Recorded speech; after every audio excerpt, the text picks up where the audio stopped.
The retired Archbishop of Santiago is denying he covered up for an abusive priest in Chile, but is acknowledging the priest's popularity and ability to produce seminarians weighed on his decision-making. Cardinal Javier Errázuriz wrote a letter May 10 to his fellow bishops denouncing the defamation he has been subject to and defending his handling of the case at the center of Chile's sex abuse and cover-up scandal. That scandal is at the heart of an emergency summit between Pope Francis and 34 bishops that began Tuesday to try to map a recovery strategy from the crisis that has discredited the Chilean Church and tarnished Francis' own reputation.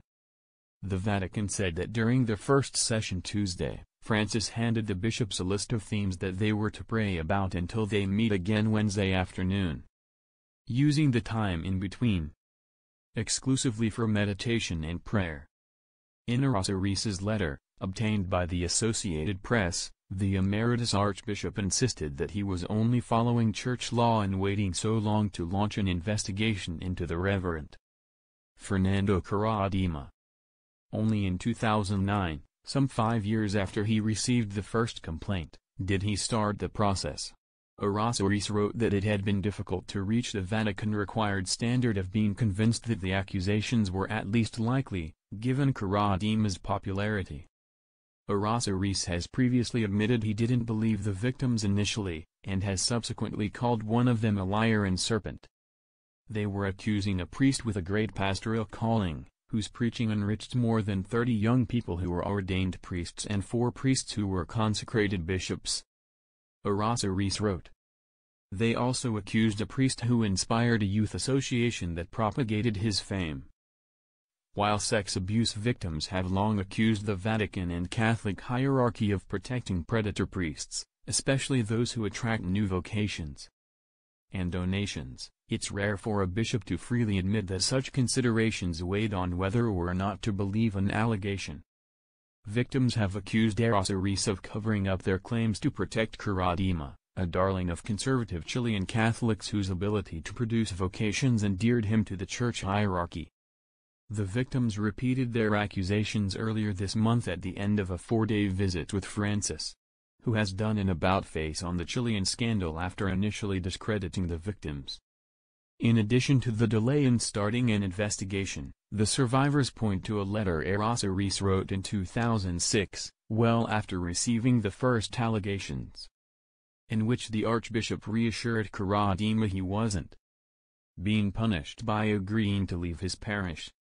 You want to be a saint, and this is how saints do it, Errázuriz wrote, giving Caradima talking points on how to spin his departure from his community as simply a retirement. Caradima would later be convicted and sentenced by the Vatican to a lifetime of penance and prayer for his sex crimes.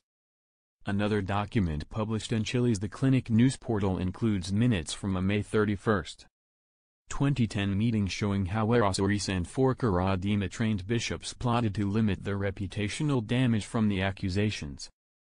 Another letter, from 2010, shows Errázuriz persuading a Caradima protégé to explain that the hush money given to an accuser should be explained as a charitable donation or work of mercy, so as to not arouse suspicion. The Caradima victims sued the Santiago Archdiocese in Chilean courts for an alleged cover-up in 2013 but lost. An appeal is pending. In his letter, Errázuriz stressed that once the investigation began, he pushed to have the statute of limitations lifted considering the seriousness of the accusations against Caradima. It's clear there was never any crime or cover-up on his part, he wrote. Errázuriz said he wanted to set the record straight, and had been urged by unnamed supporters to do so, because I've been publicly defamed in recent weeks. Branded as a delinquent, criminal by Caradima's victims. Though defiant, Errázuriz said that if he had to do it over again, he wouldn't hand off the investigation to a deputy as he did. He said that hand-off served to distance him from the victims. This distance unjustly hurt the victims in a way that I never intended, he wrote. I'm profoundly sorry this wound hasn't healed. Errázuriz is in Rome for the meetings with Francis, as are 3 Caradima-trained bishops who are expected to be asked to resign. Kuradima's victims accuse them of having witnessed and ignored abuse, a charge they deny.